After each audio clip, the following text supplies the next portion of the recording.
My guest today is Kerry Benjoe of Regina, a journalist who has documented her experiences attending Canada's last Indian residential school in Canada. That was in Lebret, Saskatchewan. But this is not the residential school story you've heard before. There is no history of my time in residential school. When I tell people I went to residential school, I always get "Oh, I'm so sorry," and I have to say, no, it's okay, it wasn't so bad for me.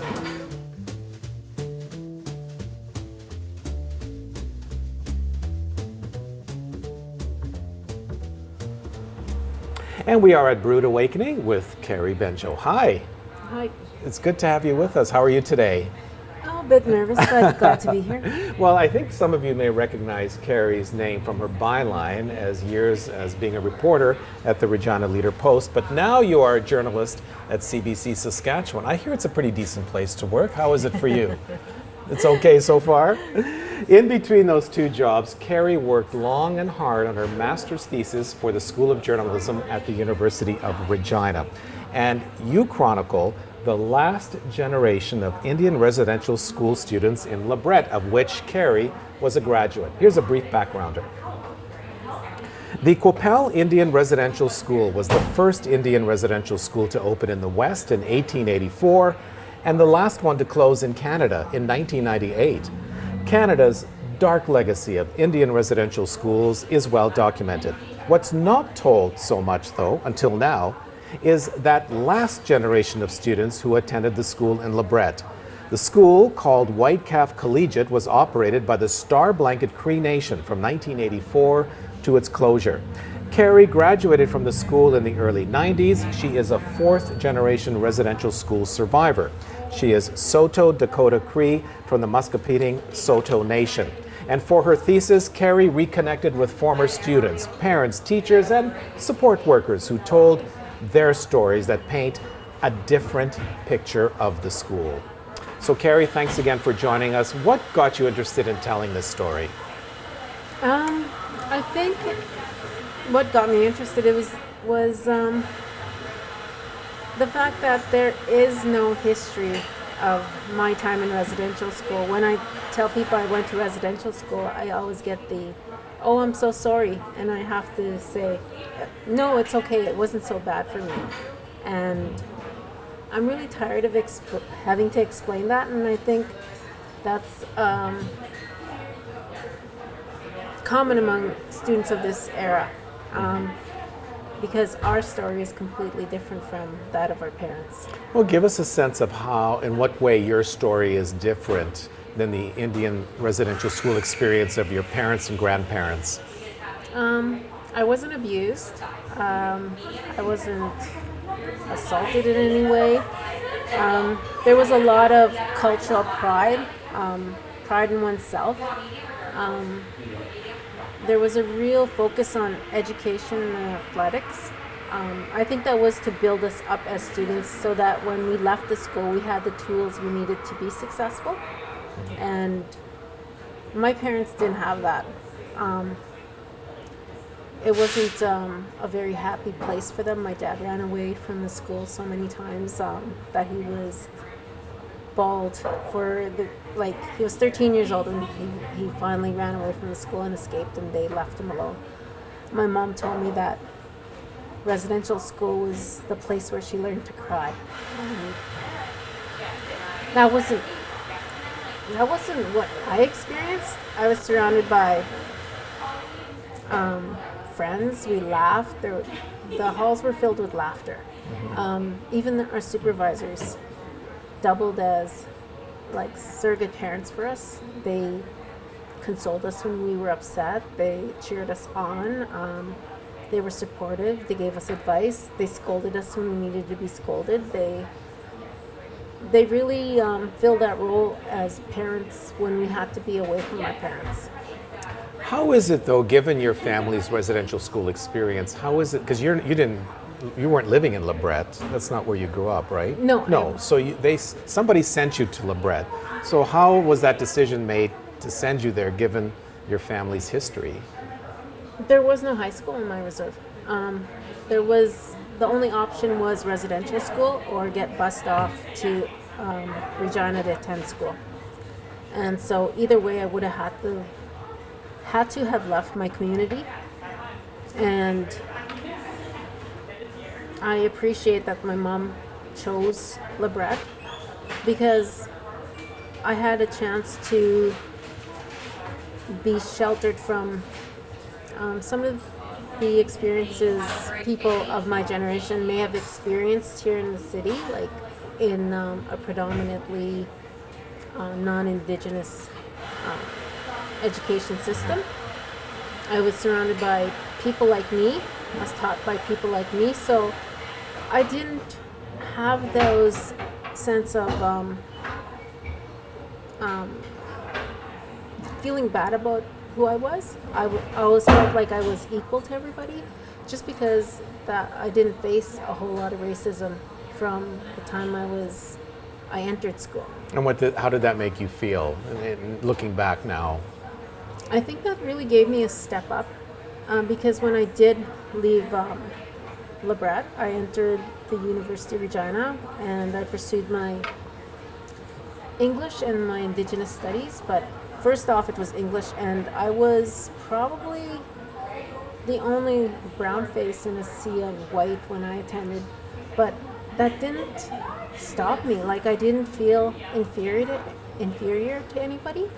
I felt like I belonged there, and so I think because I had that opportunity from like preschool to grade 12 to be told I was just as good as everyone else, that I just carried that with me when I went into a new place. And so the culture shock was still there, but not to the extreme where that it stopped me. I ended up becoming the first college graduate in my family, simply because, that was where I was supposed to be, and I didn't let anything interfere with that goal. You, in your master's thesis, and it's a great read, and we're putting up your webpage address so people can check it out, because there are some amazing personal stories that you capture. People who attended the school had experiences with it. Generally speaking, what are if you can sort of describe as a group of the people you spoke to, what was their experiences at the last residential school in Canada? They look back with it with a sense of nostalgia, pride, happiness, and connection. Like we went there, and it doesn't matter like what year you went. There's this sense of belonging, which is why I chose the Minisa for my title of my project. It means family, and I think that's the overall sense you get from students and staff from that time. We all connected, we all bonded, we all became family. So. Well, there's one person, and there's so many really interesting stories. His name is Chris, right? No, Chris. He talks about the cultural component of the school. There was smudging. There were other kind of things like that were happening there. What did that mean to you and to the other students? When I went there, it wasn't there yet. So I learned that while I was doing the project, and to hear that they woke up with a smudge every morning really filled me with a sense of pride, because those schools were designed to erase all of that from us. And the fact that it was reintroduced once Star Blanket took over operation of the school, they brought back these cultural components like language, ceremony, culture. And to know that these students in the school woke up to a smudge like we would have if we were at home, it seems like it came full circle for me. Like, they try to erase it, and then 100 years of trying to erase us, they couldn't. And and it was back. And I really think that highlights the resilience of Indigenous people. It really, like, they didn't break us, is what I got from that. And it's really good to be able to tell this story to my children, that, you know what, at the end of it, you know what, there was ceremonies, there was Cree language, there was Soto language, there was ceremonies being taught alongside the curriculum. And I think that says a lot for what this particular First Nation did for the students at Lebret. What were the academic standards like at the school there? Because I know you write about that too in your master's thesis. What was it like? They expected the best. They really pushed academics. Even if you wanted to participate in any type of curricular activity, you had to maintain a 60% average. And they made it possible because they worked in study periods and study halls into our daily schedule. We had a set daily schedule. It was very regimented, but that was okay because we were all doing it at the same time. It didn't seem like it was overly harsh. And so if you did exceed the base level, like 70%, and anybody who got over 70% didn't have to go to study hall. So it was a reward system. The better grades you got, the more rewards you got in the end. So I think that reintroducing or really focusing on education helped students become successful when they left, because they knew how to study, they knew the importance of grade, and they knew what where hard work could take you. It begs the question of why the school was shut down and eventually the building demolished. One of the long-time teachers, he was like athletics director, Tony Berg, non-Indigenous, was there for years. He's kind of like a legend, in the school. But he actually, in what you write, because you interviewed him, that he resents the idea that the school was actually torn down, and he asked the question, why was it? How do you feel about the school being closed and being torn down?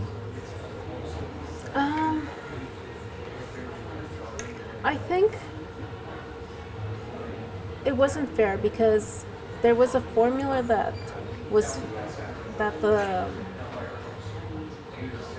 they found a formula that was working. It was producing graduates, well-adjusted graduates with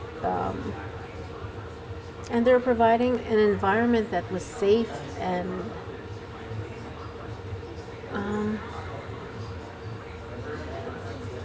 there was so much opportunity there for students, maybe some that were coming from broken homes and things like that. They found a safe place to be and to be successful and to move on. And I think there was a lot of potential for that school to continue, and I think it was really sad that once it found that groove, it was just like, okay, no more, you're shut down, and there wasn't any alternative. There's still a lack of high schools on reserve. There's still a lack of that quality of education on First Nations reserves, and I think this school at the time, and in its heyday in those final years, was meeting those needs of Indigenous students that weren't being met in other places. And I think it's unfortunate that it did happen.